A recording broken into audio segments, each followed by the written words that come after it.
So, at this time, the new season has dropped. I've officially dropped the intro cutscene into YouTube, so everyone can watch that, appreciate it. But the next important thing, well, some might be thinking, Arc 3.0, but I say no. I say what cosmetics we get.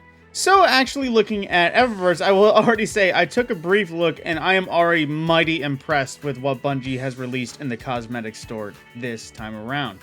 So, getting right into it, our seasonal armor set is actually the Fortnite stuff. So, if you already know what the Fortnite stuff, yeah, that's pretty much the seasonal Eververse set.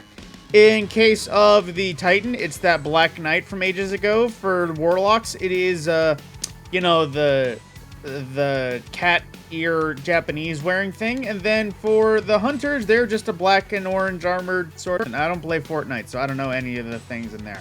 But looking at some of the Eververse stores on the front, for our packs, we have Season of the Plunders starter pack, which comes with a few options, which I'm pretty sure are either supposed to be fire trucks or pirate sort of things. I think it's supposed to be space tanker is, I guess, the idea, which is weird because I remember we already covered something like that. Oh, it's hazmat. Okay, there we go, hazmat set. All right.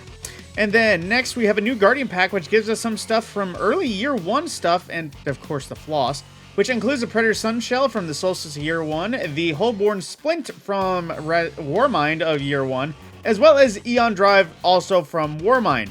So, if you want to partake in that, that is basically a new Guardian starter pack. Then we also have the Unfamiliar Brine bundle, which, let's see, I think this is a Space Squid set, if I had to imagine. Let's see, how do I pronounce it? Is it Xenothalastic Voyage? Yeah, it seems like that. So yeah, it's looking like this actually might be a space sea creature set, because I've seen manta ray, I've seen squid, and I've also seen whatever that's supposed to be. And as well, it's Broken Again bundle. As you can guess, it is a Telesto bundle, which of course appears to be slightly malfunctioning a little bit. At least it was sparking a bit in its idle animation. And of course, a ship to go along with it. And of course, in addition to a very nice looking ship, we have a ghost shell, the Tethys shell, which looks very good. It's almost like a weird helmet sort of look, but still, it looks, even for being the Telesto stuff, it looks great. It must have Photovoltaic bundle, which if I could imagine, it's just a solar energy bundle. So your Ghost has little solar panels. Our ship looks like it's, I imagine, solar panel. Oh, wow, that's a lot of solar power. And then also a Sparrow, which looks like it has also, oh my goodness, that's a lot to take in. That is certainly a unique Sparrow, but I love the idea of where it's going. And then last we have the Additive Access bundle. Let's see what this is. We see additive. Well, I can't say what this is to match. It might be something more seasonal related, but I must admit this stuff does look pretty good. It's not nice and a little carbon look to it. That might honestly just be it. It might just be a carbon look, but you know, that's all it needs. You also have an exotic emote bundle for this season. We have High Seas Dance, which is basically that. And then moving forward, we have the Swab the Deck emote, which is you with a parrot. Oh no, that's another Colonel. Oh no, people have to get this just because it's the Colonel. But yeah, it's a sweeping emote mixed with the chicken. That is amazing. And then also reading the map, which I imagine is just in honor of Sea of Thieves and not knowing where the hell you're going. But then next, we also have the Season of the Plunder Projection Emote Bundle, which is a lot of that sort of stuff, which is emotes available, but into the thick of it.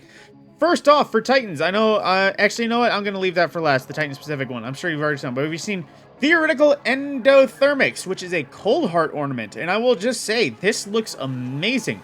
Considering Cold Heart hasn't gotten an ornament since maybe a decade worth of seasons, this looks awesome. Then next, we have Indra Soaring, which is Cloud Strike meets Thunderlord.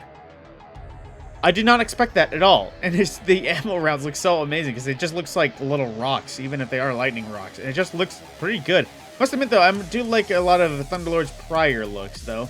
You also have Pseudoscience for Wave Splitter, which, holy crap, this looks so good as an experimental version. I cannot believe, like, I might actually use Wave Splitter if I think of any Void builds this season. Then, something that I am super excited for, a Siva Sleeper. I was just talking to my friends how long ago that I've been waiting for another sleeper ornament, considering we got a good one in its launch and we've gotten a shit one at Season of Opulence, but then we have this. Oh boy, it looks miraculously good. And, you know, more Siva stuff is always welcome on my book. Then we also have Felsic Pyroclasm, which is a... That's not Skyburners, what it is. Prometheus Lens, which looks amazingly burnt and beautifully lava rocked. I cannot put it in any other way. It's beautifully burnt and it looks like great lava rock. Then we also have Honor the Empress, a new Skyburners ornament, which has also been lacking an ornament for a while, which basically Keitles it if you don't understand where it comes from. This is Season of the Risen look, but more so basically if Keitel was holding this, how she would have it looking. Next for weapons, we have Jotun with the Mooseful Populux, or Mooseful Populux, I think that's how it's said, which I can't say what this is supposed to look like, but I think it's supposed to be like Thor Ragnarok style for Jotun. That's a guess, honestly, just because I can't exactly say what that's from, but, you know, that's the look for it. And we have another Last Word ornament, End of an Era, which I think they're honestly just trying to put as many Old West style looks for this one. We haven't gotten a good Chaperone one in a long while. I'm still using one from Season 5, so I think we could use some love for Chaperone, or maybe Prospector. That could use some love, too, for Tex Machina, but it still looks pretty good. Then we also have Grimmest Hunter for Leviathan's Breath, which I can't say if this is a specific reference to anything, but it still looks great. It's a little sharper arrowhead. It's a little bit more sleek and simple colored, and I gotta admit, it looks cleaner compared to the usual Leviathan's Breath, and I actually like it above the ornament that came with it. And also, a Ikelos ornament for Eyes of Tomorrow. Those of you who don't know, Ikelos was an old weapon set that is still around today, but is kind of no longer earnable except through maybe Xur. And it will say this does just plain look awesome. Then going through a lot of the emotes, there's a lot of legendary ones, so you can see in a bunch of transmatch and that sort of things, but that's pretty much it for Eververse offers right off the bat. And to look in the Eververse store, there's some options, not many from this season, some shaders, but a lot of old stuff. Corporate sponsorship from last season, that's a thing that's staying around, but you know, a bunch of other stuff in forms of shaders and that sort of thing, new stuff, not so old stuff, and as well as another new shader right here, but otherwise nothing new from the season in the Eververse store right now. But to, of course, go through the rest of the stuff that's class specific.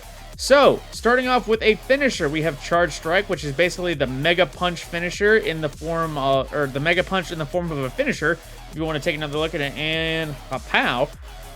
And then we also have something that I am so happy they did. If you recall, during Season of the Splicer, Season 14, there was a cutscene where Mithrax retold the tale of the Saint and the horror story that the people told their kids at night, so that if he ever showed up on the door, they knew not to run because it would only die tired. This is that ornament, a horrific image of Saint 14 that I adore. If I could buy it right now, I would pick it up instantly.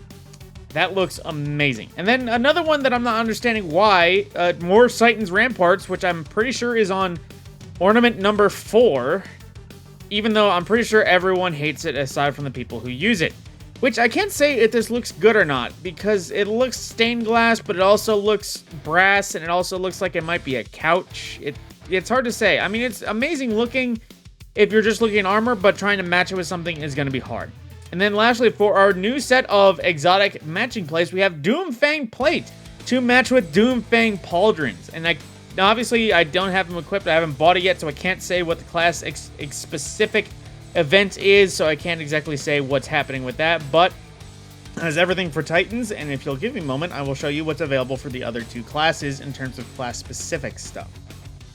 So, checking with our hunters, here we have that Fortnite set that was previously mentioned, where basically, yes, it's the Fortnite set, which I will admit looks pretty good as a Destiny idea, but unfortunately, just because of my brain, because I know it comes with Fortnite, I just resist it. But then, we also have Rolling Thunder, a hunter finisher, which is basically, I think, the new air quotes super that they added, but also just dropping it on the bot itself. Then we also have Valhund, which is a 6 Coyote ornament, which I think, if I had to guess, is a Viking Nordic ornament. Yeah, that's definitely what it looks like for 6 Coyote, and I must admit, I like where that's going. Then we also have Gilded Memento for Assassin's Cowl, which is basically just taking it, instead of glowy, it's a little bit opulent with a little bit of gold.